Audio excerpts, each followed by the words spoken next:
अब हम लोग टॉपिक 2 के प्रॉब्लम्स पर आते हैं।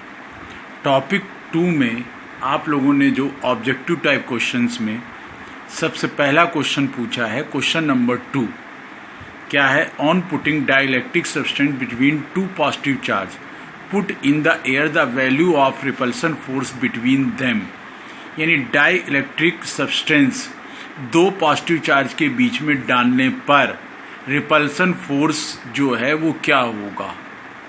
आप लोगों ने सूत्र पढ़ा है F is equal to 1/4 pi epsilon naught K Q1 Q2 upon R square. F और K एक दूसरे के क्या हैं?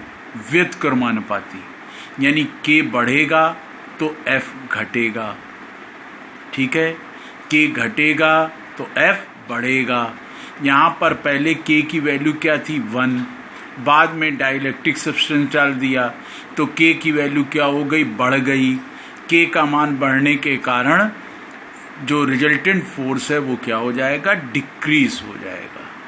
क्लियर? अब आते हैं अगले क्वेश्चन पे, question number 4। The force between 2 point charge plus Q and minus Q situated at A distance R is F। यानी दो पॉइंट चार्ज हैं प्लस Q और माइनस Q, एक दूसरे से R दूरी पर है, इनके लगने वाला फोर्स F है। If A charge is constant, यानी कि चार्ज जो है बदल नहीं रहे हैं, and other charge revolve around it in a circle, और दूसरा चार्ज जो है वो रेडियस R के सर्किल पर क्या कर रहा है? घूम रहा है। तो आपको निकालना है वर्क विल बी, यानी उसके द्वारा किया गया कार्य क्या होगा। तो W इज इक्वल टू, आप लोगों ने क्या पढ़ा हुआ है? W is equal to F dot S, या दूसरे शब्दों में कहें तो बल यानी फोर्स इनटू बल की दिशा में विस्थापन। बल की दिशा में विस्थापन, ये सूत्र होता है। अब एक चार्ज ये है, दूसरा चार्ज यहाँ से मान लीजिए चलता है और ये इसके चारों ओर R रेडियस के सर्किल पे घूमता हुआ फिर यहीं आ जाता है। तो इसने दूरी तो 2 पाई R तय की है, लेकिन विस्थापन जो है वो कितना है? 0 है, क्योंकि यहां से चला यहीं पर आ गया है। अतः इसके द्वारा किया गया कार्य क्या होगा? 0 होगा। क्लियर? अब आते हैं अगले क्वेश्चन पे, 5th नंबर। दो चार्ज हैं 4Q और -2Q on the sphere of 2 similar metal, एक ही प्रकार के धातु हैं, situated at a certain distance R की दूरी पर रखे हैं। अट्रैक्शन फोर्स उनके बीच में F है। यदि इन दोनों स्पेयर को टच कर दिया जाए और फिर R दूरी पर रख दिया जाए तो इस फोर्स की आपको क्या बतानी है? वैल्यू बतानी है। क्लियर? क्वेश्चन नंबर कौन सा है ये? आपका 5th। देखें तो चार्ज कौन कौन से थे आपके? एक था +4Q और दूसरा है आपका -2Q। ये R डिस्टेंस पर क्या है? सिचुएटेड है। R डिस्टेंस पे सिचुएटेड है और इनके बीच में अट्रैक्शन फोर्स कितने का लग रहा है? F। तो F इज इक्वल टू हो गया 9 × 10⁹ into 4Q into 2Q upon R square, equation number 1। अब इनको टच कर दिया गया, तो टच करने के बाद इन पर आवेश क्या होगा? मैंने निकालने के लिए बताया था, दोनों आवेशों को ऐड करके और इसका हाफ कर दीजिए, तो कितना बचा? 2Q। यानी कि अब नई स्थिति क्या बनेगी, दोनों चार्ज प्लस 2q के हो जाएंगे।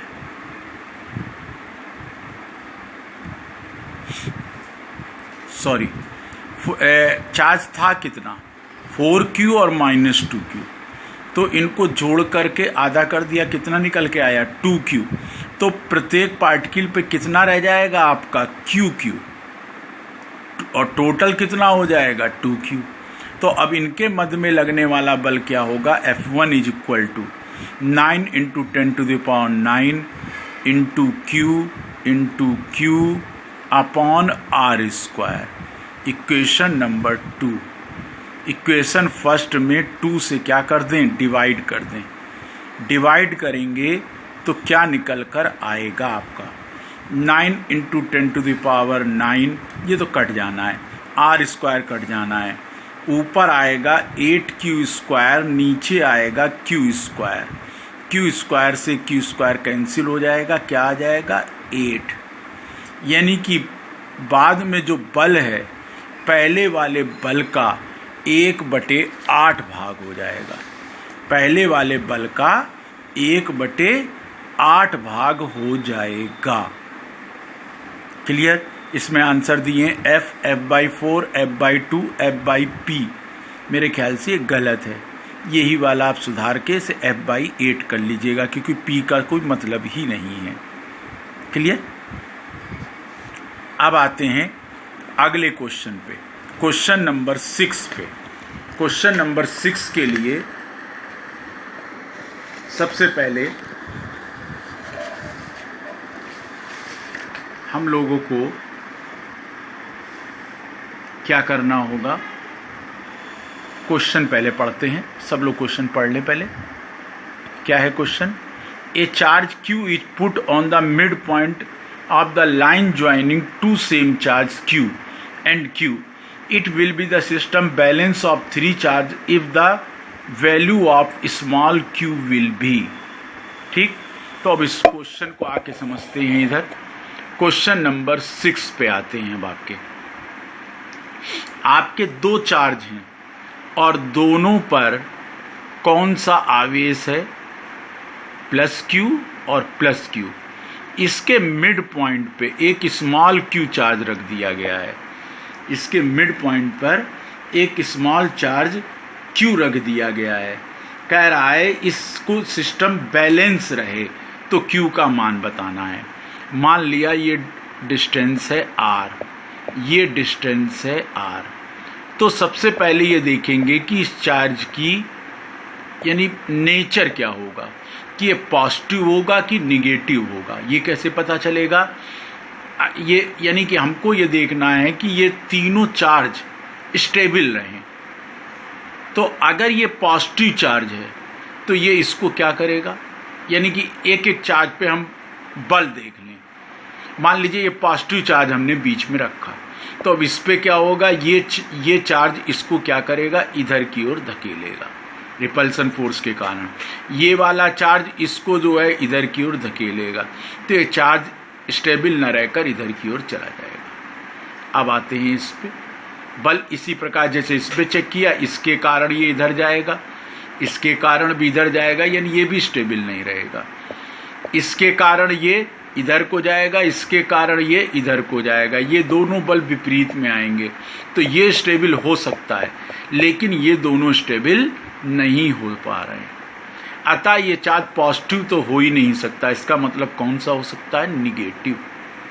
अब जरा देखें, ये वाला चार्ज जो है इसको अपनी ओर क्या करेगा, अट्रैक्ट। ये वाला चार्ज भी इसको अपनी ओर क्या करेगा, अट्रैक्ट। अगर ये दोनों बराबर होंगे तो ये स्टेबल रह सकता है, यानी कि ये इस चार्ज के स्टेबल होने के लिए तो सही है। अब इस चार्ज पर आते हैं, देखें ये स्टेबल रहेगा कि नहीं। इस चार्ज पर ये -q के कारण जो बल लगेगा वो ये होगा, और इसकी वैल्यू क्या होगी, F1। और F1 का मान क्या होगा, 9 × 10⁹ into capital Q into small q upon r²। अब ये वाला चार्ज इस पर जो बल लगाएगा, मान लिया वो है F2, और ये इसको रिपल्स करेगा। इसका मतलब अगर ये F2 की वैल्यू क्या होगी 9 इंटू 10 टू द पावर 9। अब ये इस चार्ज के कारण है Q इंटू क्यू, डिस्टेंस क्या है R और R मिलकर 2R का होल स्क्वायर। अब ये कब संभव है कि ये रहें, यानी ये दोनों इक्वल हों, तो F1 is equal to F2, ये दोनों इक्वल कर दें। 9 into 10 to the power 9 into q small q upon R square is equal to 9 into 10 to the power 9 capital Q into capital Q upon 2R का whole square. एक capital Q से capital Q, 9 into 10 to the power 9 से ये cut गया, R square से ये R का square cut जाएगा, बचा क्या, यहाँ स्मॉल q बचा, इस तरफ कैपिटल Q बचा, और नीचे 2 का स्क्वायर क्या हो गया 4। यानी ये क्या कह रहा है, जो ये बीच वाला जो चार्ज हमने रखा है इसका नेचर तो निगेटिव होना चाहिए, साथ ही साथ इसका जो मान है वो 1/4 पहले चार्ज का होना चाहिए। आपके वो विकल्पी में आंसर देख लीजिएगा, उसमें होगा। अब आते हैं क्वेश्चन नंबर 8 पे।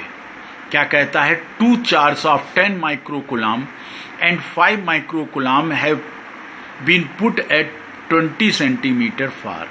The ratio of Coulomb force expressed by them is experienced by them is, यानी 2 चार्ज हैं 10 माइक्रोकूलम और 5 माइक्रोकूलम की इतनी दूरी पर रखे हैं, तो उनके बीच में लगने वाला फोर्स क्या होगा। दोनों बेटा दोनों जो आपके चार्ज हैं वो इतनी दूरी पर रखे हैं, यानी उनके ऊपर रिजल्टेंट फोर्स क्या है 0 है। तो याद रखिएगा, अगर चार्ज कभी भी स्थायी अवस्था में रखे हैं तो इसका मतलब है जितना पहला चार्ज दूसरे पर बल लगा रहा है, दूसरा चार्ज भी पहले पर भी उतना ही बल लगाएगा। चाहे चार्ज कुछ भी हो, डिस्टेंस कुछ भी हो, दोनों का एक दूसरे के ऊपर लगाया गया बल बराबर होगा। कब? जबकि वो स्टेबल पोजीशन में रखे हैं। इसका मतलब ये इनमें रेशियो क्या होगा 1,1 का रेशियो होगा। ठीक, आगे बढ़ते हैं।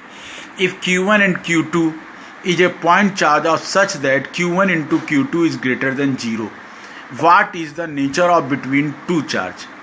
अगर ये दोनों चार्ज का प्रोडक्ट 0 से बड़ा है तो दोनों चार्ज या तो पॉजिटिव होंगे या दोनों निगेटिव होंगे, और जब दोनों पॉजिटिव होंगे तो उनके बीच में रिपल्सन फोर्स कार्य करेगा। दोनों निगेटिव होंगे तो भी उनके बीच में रिपल्सन फोर्स ही कार्य करेगा। Number 3 question, tell that condition in which Coulomb's law follow. वो कंडीशन बताइए जिसमें कूलम्स लॉ जो है जिसका फॉलो करे। कूलम्स लॉ हर एक कंडीशंस का फॉलो करता है, चाहे चार्ज जो हैं कम दूरी पर हों चाहे ज़्यादा दूरी पर हों। ठीक है, बस कूलम्स लॉ के लिए 2 चार्ज का होना जरूरी है, और वो 2 चार्ज एक दूसरे से कुछ दूरी पर रखे हों। ठीक है, चाहे माध्यम उनके बीच का निर्वात हो, चाहे कोई और कौन मीडियम हो, उससे भी यानी कि मान तो बदल जाएगा लेकिन कूलम्स लॉ लागू रहेगा, छोटी दूरी के लिए भी बड़ी दूरी के लिए भी। अगले क्वेश्चन में आते हैं, व्हाट इज एप्सिलॉन नॉट। मैं बता चुका हूँ। व्हाई डिड इट एक्सप्रेस, यानी इसको हम लोग क्यों एक्सप्रेस करते हैं, ये भी पूरा थ्योरी में मैं सब बता चुका हूँ। इसकी यानी डिफिनीशन बतानी है पूरे के बारे में। तो मैंने बताया था कि एप्सिलॉन नॉट का कार्य क्या है। जो ये इलेक्ट्रिसिटी, जब किसी भी पदार्थ को हम वैद्युत क्षेत्र में रखते हैं, ठीक है, तो वो अपने अंदर इलेक्ट्रिसिटी और मैग्नेटिज्म को स्टोर करता है। तो इलेक्ट्रिसिटी कितनी स्टोर कर रहा है उसकी नॉलेज देने के लिए एप्सिलॉन नॉट का हम लोग प्रयोग करते हैं, यानी उसके अंदर कितना स्टोरेज इलेक्ट्रिसिटी का है ये हमको पता चलता है। अगले क्वेश्चन में आते हैं, a free proton and a free electron is put in a uniform area. एक प्रोटॉन और एक इलेक्ट्रॉन जो है एक यूनिफॉर्म यानी कि सतत एरिया में है which will experience more force. अब प्रोटॉन और इलेक्ट्रॉन एक दूसरे से कुछ दूरी पर रखे हैं, तो मैं बता चुका हूं कि दोनों पे लगने वाला फोर्स क्या होगा, समान होगा, नहीं तो वो एक दूसरे से एक समान दूरी पर नहीं रखे जा सकते। एंड एक्सेलरेशन एंड वाई, ये और उनका एक्सेलरेशन भी बताना है। एक्सेलरेशन के लिए आपको मैं बता दूं, फोर्स तो दोनों पे बराबर होगा, लेकिन आप लोगों ने एक फार्मूला पढ़ा है F = ma। ये फोर्स तो बराबर है, ले एक्सेलरेशन किसके ऊपर निर्भर करेगा, मास के ऊपर, क्योंकि A = F/m। F कांस्टेंट है, m जिसका ज्यादा होगा उसका एक्सेलरेशन क्या होगा, कम होगा। और प्रोटॉन और इलेक्ट्रॉन में किसका मास ज़्यादा होता है, प्रोटॉन का मास ज़्यादा होता है, इलेक्ट्रॉन का जो मास है वो कम होता है। इसका अर्थ क्या निकलता है, प्रोटॉन का मास कितना होता है, 1.67 × 10⁻⁻27 kg। इलेक्ट्रॉन का मास क्या होता है, 9.1 × 10⁻31 kg। ये देखिए, इलेक्ट्रॉन का मास बहुत कम है, प्रोटॉन का उससे ज़्यादा है। और जब प्रोटॉन का मास ज़्यादा है तो उसका एक्सेलरेशन कम होगा। इसका मास कम है इलेक्ट्रॉन का, इसलिए इसका एक्सेलरेशन ज़्यादा होगा। क्लियर। अब अगले क्वेश्चन में आते हैं। Number 7, do the charge of object depend on its velocity. ये मैं उसमें भी आपको थ्योरी में भी समझ में आया होगा कि चार्ज का, ऑब्जेक्ट का जो चार्ज है वो कभी भी वेलोसिटी पे निर्भर नहीं करता, वेलोसिटी से उसका कोई मतलब ही नहीं है, वो केवल इलेक्ट्रॉन पर ही निर्भर करता है। Right the unit and dimension of permittivity ε0 of vacuum, यानी कि यूनिट और डायमेंशन परमिटिविटी ε0 ऑफ वैक्यूम की बताइए। ये तो आपको उसमें मैं थ्योरी में भी बता चुका हूँ किस तरीके से हम लोगों ने निकाला था। ये F बराबर क्या सूत्र था, 1/4πε0 Q1 Q2/r²। तो ε0 इधर ले आइए तो क्या होगा, 1/4πr², और ऊपर क्या है, Q1 Q2। अब इससे आपको इसकी यूनिट मिल जाएगी। यूनिट क्या निकल कर आई, कूलाम स्क्वायर अपॉन, ये यूनिट लेस है, F का क्या होता है, न्यूटन मीटर स्क्वायर। ये आपको यूनिट मिल गई। अब आपको इसकी डायमेंशन लिखनी है, तो कूलाम क्या होता है, एम्पियर इंटू सेकेंड, यानी A × T का होल स्क्वायर। न्यूटन की क्या होती है, mLT-2 और L²। अब इसको ऊपर ले जाकर के क्रम से लिख दें, तो m की पावर -1, L की पावर 1, ये 2, ये 3, T की पावर -2 और ऊपर जाके प्लस हो जाएगी, T की पावर 4 × A। ये निकल कर आ गई आपकी डायमेंशन भी। अब आगे बढ़ते हैं। Write the value of dielectric constant for conductor. Conductors के लिए इनफाइनाइट होता है, मैंने थ्योरी में भी बताया था। नॉन कंडक्टर्स के लिए ग्रेटर देन 1 होता है। एंड वैक्यूम यानी एयर वगैरह के लिए भी क्या होता है, 1 होता है। Right the dimension of specific inductive capacity. ये कैपेसिटर का एक चैप्टर आगे आएगा जहाँ पे आप लोगों ने जो डाई इलेक्ट्रिक कांस्टेंट पढ़ा हुआ है, इस डाई इलेक्ट्रिक कांस्टेंट को ही स्पेसिफिक इंडक्टिव कैपेसिटी कहते हैं, और इसकी कोई यूनिट नहीं होती है। क्या कहते हैं, स्पेसिफिक इंडक्टिव कैपेसिटी कहते हैं, और इसकी कोई यूनिट नहीं होती है। इसके आगे न्यूमेरिकल्स कुछ मैंने एक और वीडियो भेजा है, उसमें कराए हैं। जो शेष वीडियो हैं वो अगले वीडियो में, शेष क्वेश्चन जो न्यूमेरिकल्स के बचेंगे वो अगले वीडियो में कराऊंगा।